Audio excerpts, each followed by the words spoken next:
wabarakatuh. Halo teman-teman, ketemu lagi dengan aku Rani Kartika dalam channel YouTubeku yang tentunya berbagi informasi seputar hukum, kampus, perkuliahan, juga mahasiswa. Nah, sebelumnya minta maaf banget kalau misalnya selama video ini kalian tonton itu kalian mendengar suara kendaraan seperti yang sudah sering kali aku katakan bahwa tempat tinggalku ini persis banget ini di pinggir jalan raya. Jadinya kalau otomatis ya mau buat video itu kadang ada aja lalu lalang kendaraan gitu ya. Jadi mohon dimaklumi, semoga tidak mengurangi esensi informasi yang aku sampaikan. Nah, jadi apa nih yang mau dibahas gitu ya. Jadi ada dua pertanyaan yang mewakili para mahasiswa lain di kolom komentar YouTubeku terkait dengan pertanyaan cuti kuliah, teman-teman. Nah, bagi yang baru mampir di videoku, mungkin silahkan ditonton dulu videoku tentang cuti kuliah. Ada dua video, part 1 dan part 2. Nanti semoga paham ya tentang cuti kuliah itu apa status mahasiswa dan lain-lain. Oke, nggak berlama-lama lagi, aku mau kasih informasinya kepada kalian. Yuk kita bahas. Oke, pertanyaan yang pertama aku bacakan dulu ya teman-teman. Assalamualaikum Bu. Waalaikumsalam. Izin bertanya, kalau mahasiswa non-aktif itu tidak ada keterangan, apakah akan dinyatakan passing out atau drop out? Oke, untuk menjawab pertanyaan ini berarti saudara itu tidak mengajukan cuti kuliah ya, karena kalau cuti kuliah tentu saja pengurusannya secara resmi, proseduralnya, mengajukan permohonan izin cuti dan mendapat surat izin dari rektor langsung.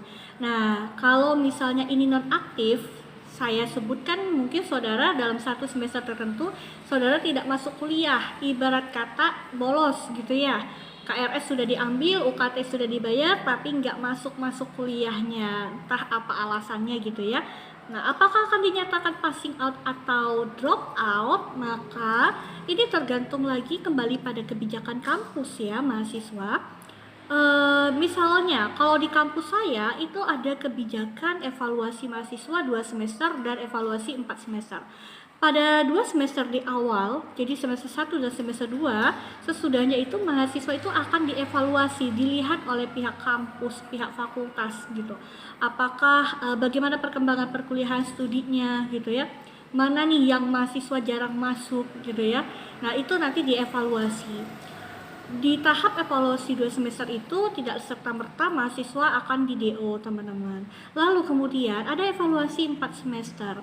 Nah, pada tahapan ini akan dilihat ada nggak sih mahasiswa yang tidak masuk kuliah, tidak menempuh studi, padahal dia misal KRS atau apa, tapi nggak masuk selama 4 semester berturut-turut.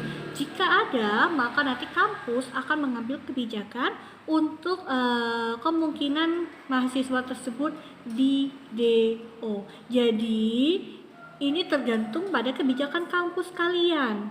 Biasanya kebijakan ini bisa kalian temui di mana sih? Kalian bisa menemukannya kalau kalian kuliah di awal-awal ya, waktu jadi maba itu dapat nggak buku panduan akademik. Nah, rajin-rajin coba dibaca tentang petunjuk akademik di kampus kalian melalui buku pedoman. Biasanya pasti dikasih tuh mahasiswa baru. Dan di situ kalian harus tahu informasinya. Kalau misalnya nggak dapat, kalian boleh coba tanyakan pada pihak prodi atau pihak fakultas kalian, atau bisa langsung ke bagian akademik fakultas. Oke?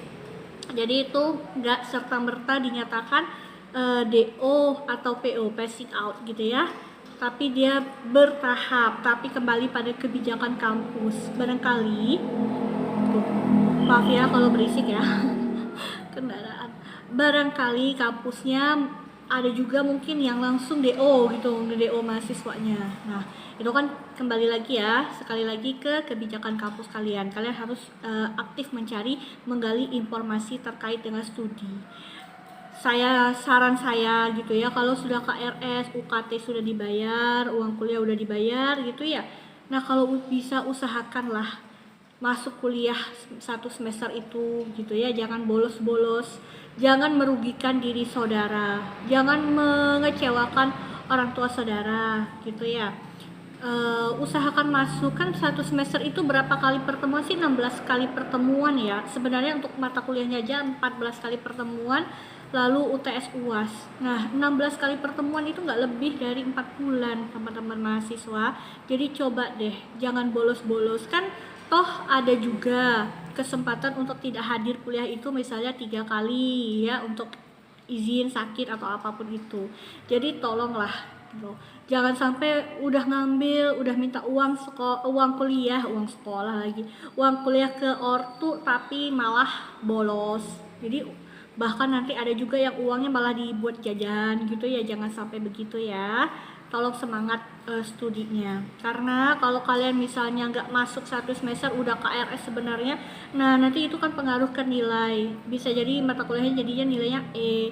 Kalau sudah begitu itu akan berimbas pada IPK saudara. Kalau IPK-nya sudah anjlok, artinya saudara bisa jadi terdapat pengurangan jatah SKS untuk semester berikutnya, karena untuk dapat mengambil mata kuliah di semester yang akan datang itu kan juga melihat IPK saudara gitu ya.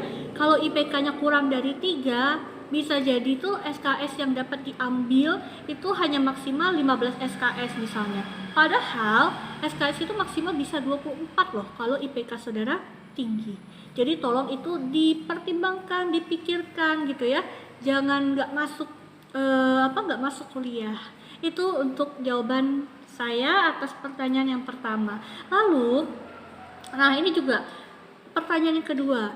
Mohon maaf izin Bu, oke. Ada nggak solusi jika ingin cuti kuliah pada saat kuliah ini sedang berjalan atau pada saat semester sedang berjalan? Nah, mungkin tolong dipahami lagi di videoku sebelumnya. Per 1 dan per 2 itu sudah dijelaskan ya teman-teman. Yang namanya cuti kuliah, pengajuannya biasanya berlangsung sebelum masuk semester baru, sebelum masuk semester berjalan.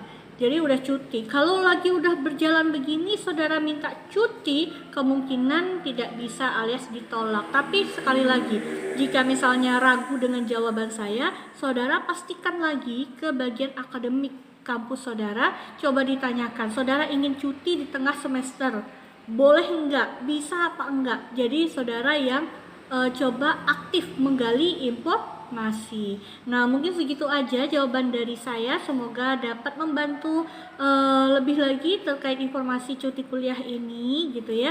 Dan ini juga pertanyaan seperti ini banyak banget di kolom komentar ya, berulang-ulang. Jadi saya karena males ngetiknya lagi, ya udah deh saya buatkan videonya aja jawab pertanyaan kalian ini. Semoga bermanfaat. Assalamualaikum warahmatullahi wabarakatuh.